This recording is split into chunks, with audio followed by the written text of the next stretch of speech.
excited to be chatting with you and going over some behind the scenes details of Hello Doctor.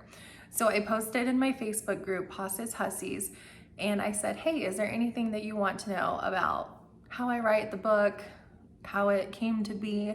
And several of you had questions, and now I'm going to hang out and answer them. So I have my coffee in my main character energy mug, and I have all the questions up, so we're just gonna go ahead and roll through them. Okay, so the first one is, do you know how the book is going to end from the beginning, or do you discover it as you write? And the answer is kind of both. So when I start writing the book, I usually have the big plot points going in my mind. Like, I know this is going to happen, this is going to happen, and this is going to happen. And of course I know it's going to end in a happily ever after, because all of my books do. But sometimes how they get there can be a little tricky. So I might know, like, they're going to figure it out and everything's going to be okay, but I might not know specifically how they're going to get over this hurdle, or how they're going to come to accept these flaws about each other. And that is kind of the fun of writing, because you give these people an impossible challenge and you know they're going to make it. Like, here's the challenge, you know they're going to make it here, but this middle part sometimes can be a doozy. So that's my answer to that question. The next question is, how do you decide what your characters will be like? And this is a really good question, but decide isn't really something that I think about as I'm writing. Like, I don't feel like I decide the characters, like personalities. I feel like I discover them. There's a fly in here. I feel like I discover the characters' personalities, and what I mean by that is the characters in my mind become so real that they feel like people I might meet out on the street and people that I might need to discover different things about. So for example, Fletcher, I know like that he grew up in a home with a dad and 4 younger brothers. So he's the oldest child, and then I might think, what is the oldest child like? You know, what is it like being the oldest child when you've had a parent pass away? What kind of concerns might he have? What might his experience be like when he goes to college, and how would that shape him? And I feel like I kind of like tease out the personality of who he is. It's almost like if you have like a tangled like yarn or a tangled piece of jewelry or something, and you slowly like start tugging out little bits until you can see the whole necklace. That's what it feels like. And then I also think about like them as a couple. Like, if I know Fletcher really well, I might be like, okay, well, what kind of person does he need? And if I already have a person like that in my mind, then I can write them into the story. So like, I knew Liv and I knew Fletcher, and I was like, oh my gosh, these people would be perfect together. But if I didn't know Liv already, I might just think of what Fletcher needed since I knew him so well, and then make that person and write that person into the story, basically. So it's a little confusing and it makes me sound a little crazy, but that's the way we do things around here. Cheers. Okay. The next question is, do you write on a schedule or do you wing it? And the answer is, I would definitely prefer to write on a regular schedule, but most of the time I end up winging it. I have work hours throughout the day, but I also have 3 children. So sometimes things happen and I might miss a day here and there, or I might want to write in the morning and I end up writing in the evening. And, you know, sometimes I might have like a block, or, you know, I might be resisting the story for some reason and like try to put it off, and my husband will push me to go and write. So definitely a winging person who wishes they were more on a schedule. Okay. The next question is, ooh, this is a good one. Do you write everything in order, or do you skip around as you write? And the answer is, I have to write in order. Like, I know writers who will write scenes and then put them all together, but I feel like my writing is very linear because I have to know, like, I feel like every part of the story builds on itself, and the way the characters act here affects how the characters act here and what they say and what they'll reference and tease each other about. So I have to slowly build it and feel it flow throughout the story.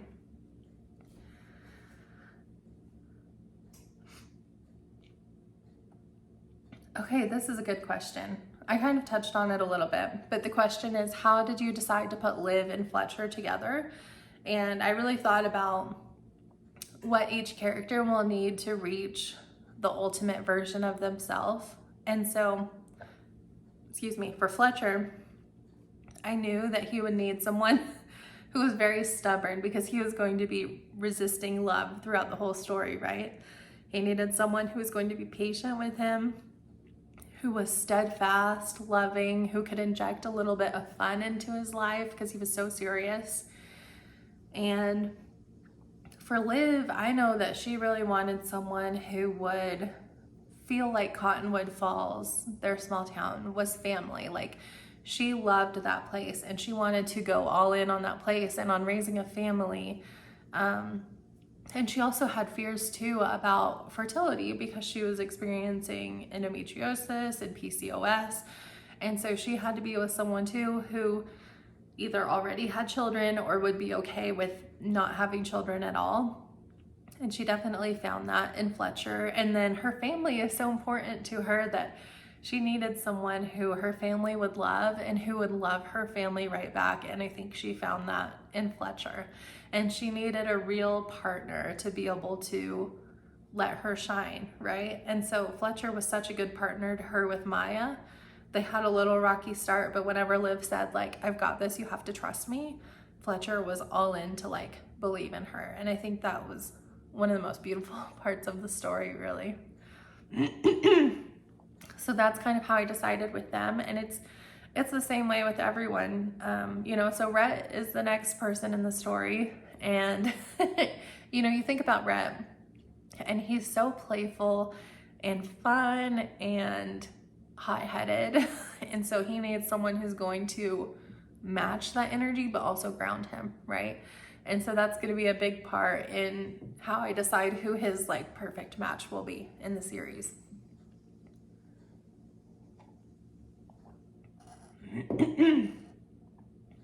Okay. The next question is, how do you do the character arc? Is it on a storyboard or do you wing it? So the character arc all just kind of happens in my head, honestly. So I think about where they start and I think about their biggest wounds and then what they would have to heal. And I don't do this on a storyboard and I don't plot it like this chapter they'll reach this point and this chapter they'll reach this point. But for example, Fletcher had a very big character arc in this story. And so I know he starts the story here and he feels very down on himself. He feels guilty. He feels shame. He feels like he's broken and no one will ever want him. And I know at the end of the story, he's going to be able to accept love, be able to give love, and be able to have hope for the future instead of hanging on to the past. And so I kind of think in my mind, okay, what is going to get Fletcher over to this point, right? So he's going to have to learn that he is lovable. He's going to have to learn that, no, he's not broken. He's going to have to learn that there will be people there for him even when he messes up. He has to learn that he can have hope for the future again, even if the past wasn't ideal. And so that's just kind of something that comes organically as I write the story, if that makes sense. The next question is, why did you write this book after Hello Billionaire? And this answer is a little more practical. So I think about the characters' ages and I want to be writing them not in their early 20s because I want some more maturity in these stories. And so I kind of went by age for the Griffins and also by readiness. So technically the first story for the Griffin family was Tyler and Henrietta in Confessions of the Funny Fat Friend. And then we went to Hello Billionaire to Gage, who is the oldest. And he's kind of at that point in his life where he's peaked in his career. He can always go up, of course, but he's really reached like a big peak, and he's at the point where it's like, is this all there is? Like, am I just gonna do this for the rest of my life? He's fine with that, but he's also, I feel like some of those cracks in his heart are opening to the next step. And then the next story, we'd already done Griffin's, we'd already done Tyler and Gage, and we have Rhett and Liv next, right? And so I know Rhett's not ready to settle down yet, so Liv's ready. And then we also have the Madigan family, who's like very closely intertwined with the Griffins. And Fletcher is the oldest, and I think he's the one who's closest to being ready to get married. And if we're doing chronologically in these families, it goes Gage, Tyler, Rhett, Liv, and then it goes Fletcher, who is the same age as Rhett, then Knox, then Ford. No, let me think about this. I have to get it all right in my head. Fletcher, Knox, Ford, Hayes, and then Bryce is the youngest. And so hopefully we can keep the series going and get enough attention to it that it will make sense for me to keep writing in this world and these characters. But hopefully now we can do Rhett's story and then have at least 3 more, possibly Grace and Madigan, who I'd love to write about. So that's kind of like why I do things chronologically the way that I do. The next question makes me giggle. How do you even start? That's a good question. Okay, so my books are, my adult books are generally 80,000 to like 110,000 words, which feels like a huge undertaking when you have no pages written. And I totally get that that feels daunting. At this point in my career, I've written several books and I know that I can do it. Like, I have historical proof that I can start a book and finish it. But back when I started writing, I didn't have that proof. I just had a really big, crazy dream, and I kind of refused to give up on it. And I don't know why writing was the dream that I didn't give up on, because I've had, other things that I've tried and failed at, or stopped or decided to pivot, but I always felt like this was what I was meant to do. And I felt like I had important things to say that I had to get out of me, and this was the only way I knew how to get them out.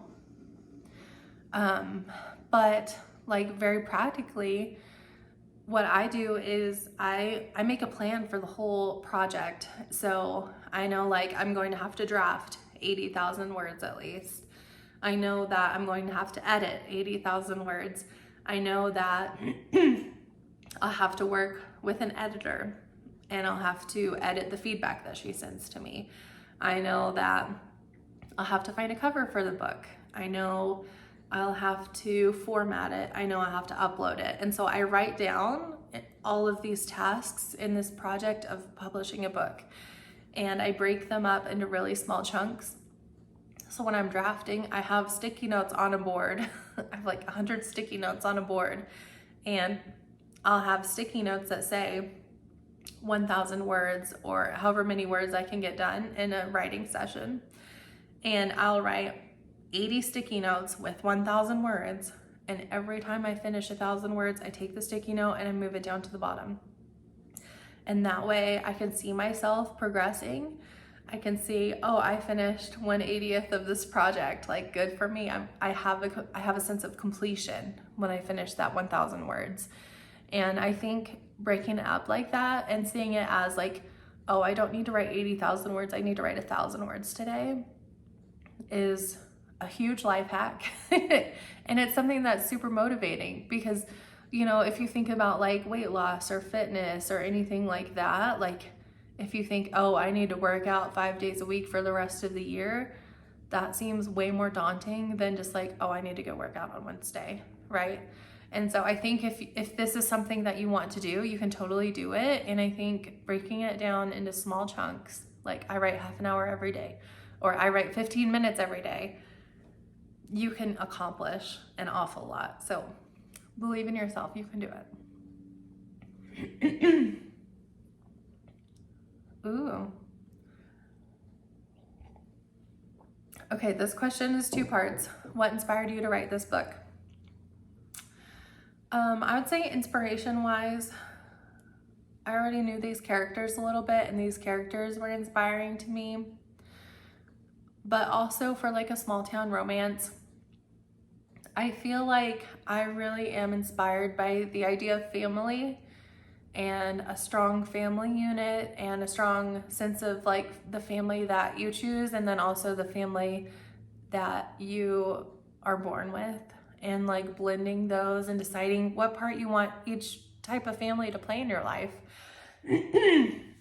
So I would say playing with that has been a big part of it. And then I also grew up in a really small town, and it was not, it wasn't all like Cottonwood Falls. And so I think a lot of times I write things that I wish I had had growing up, and I really wish that I could have lived in Cottonwood Falls, and I wish that I would have had these cute neighbors down the street that I could play with and fall in love with and build a life with. Like, I think there's something really beautiful behind choosing to marry someone and choosing to spend your life with someone that you've known since you were a child, because they've seen literally every stage of you and still choosing you. It's really amazing. So I think that's some of the big inspirations behind Hello Doctor.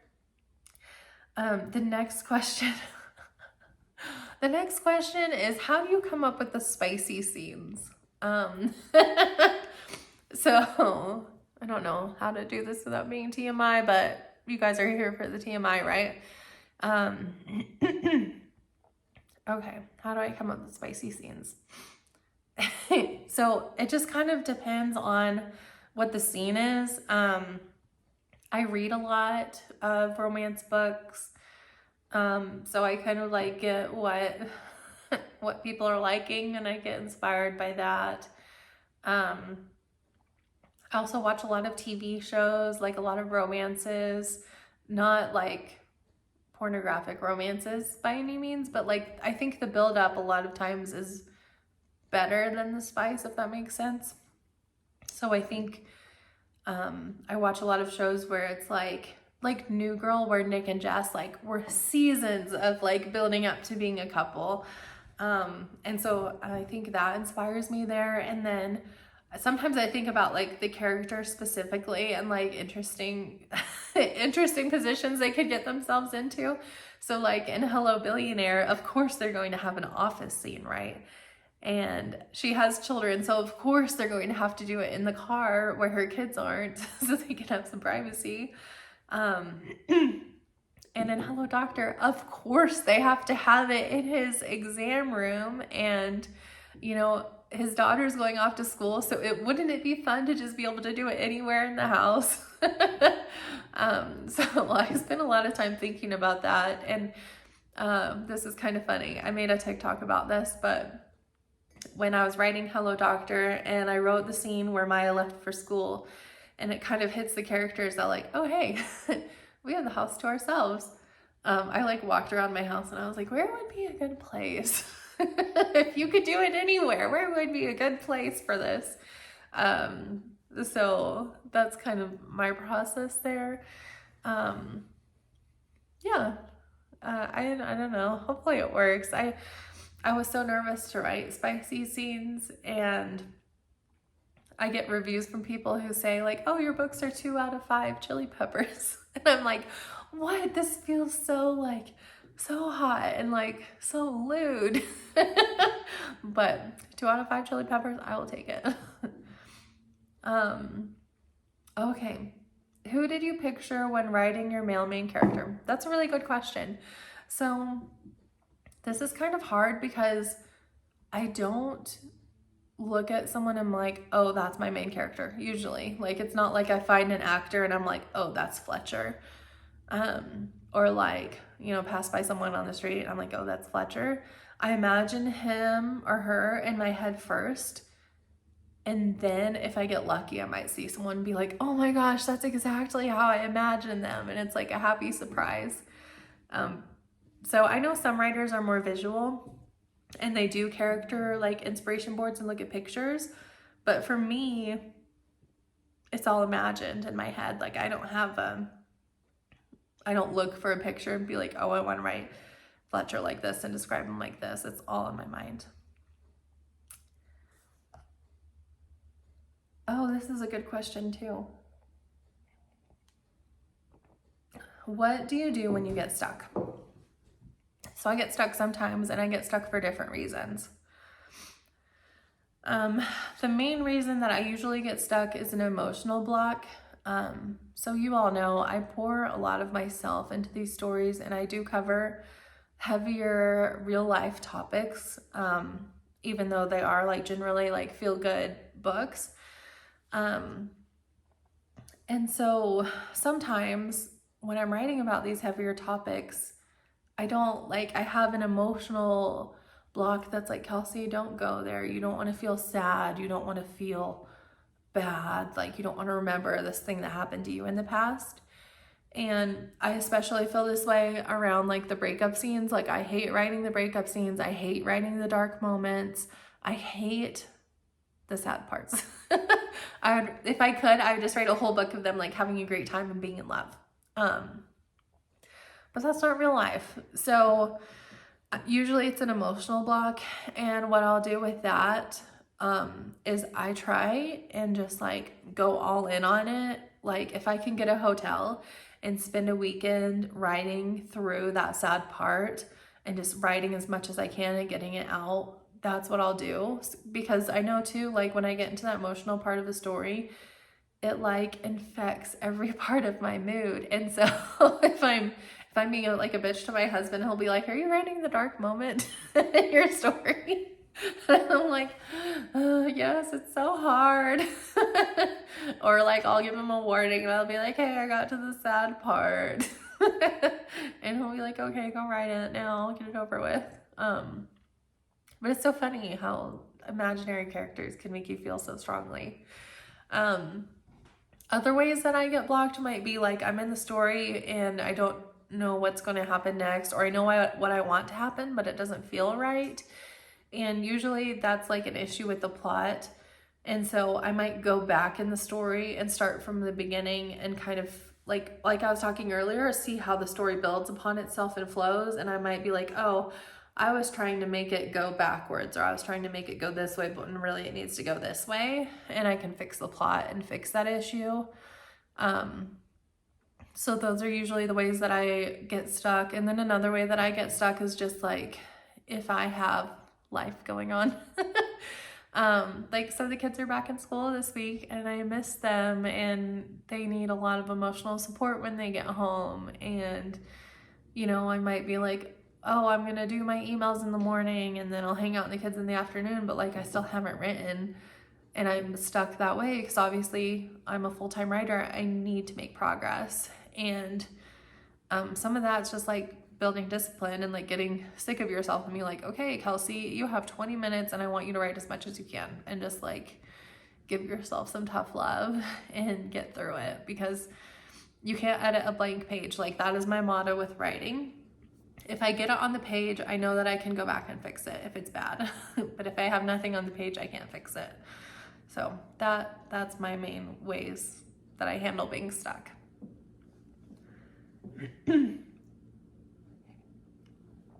This is a good question. Is there any link that you have to the city, state that the books are based on? For example, Confessions books were in California and Hello books are Texan. What or whom has drawn you to these different states? Where would you want to go next? That's a good one. So I think, so ideally, like I would write it, I could write a small town in Western Kansas, like where I grew up. But when I started writing, I felt like that was too close and I didn't want people that I knew in real life to be confusing me or things the characters did with me. And so I was like, okay, I'm gonna base it somewhere else. And I don't know, I've always kind of been drawn to California because like it's big and sunshiny, and you have the beach, and you have agriculture, and you have the city, and you have country, and you have lots of different climates throughout the state. And so I loved playing with that in the Confession series of them being in California and having nice weather all year round and being able to go to the beach to hang out. And then for Texas, something about me just like connects small town in Texas. And Texas is another state where it's so big and there's so much there.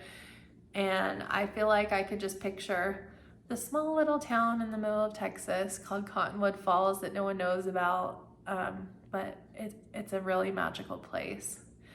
And so I've never lived in small town Texas. I don't travel to Texas all that often because it's kind of a hot mess right now. But I like creating my own little oasis in different places. And then it's also a good excuse to travel there, right? Because I can be like, oh, I'm writing a book series based in California. Better go to San Diego, hang out for a week. Yeah, so that's where that comes from. It's not like I didn't grow up in California or Texas, and I travel there sometimes, but it's just kind of where my imagination takes me.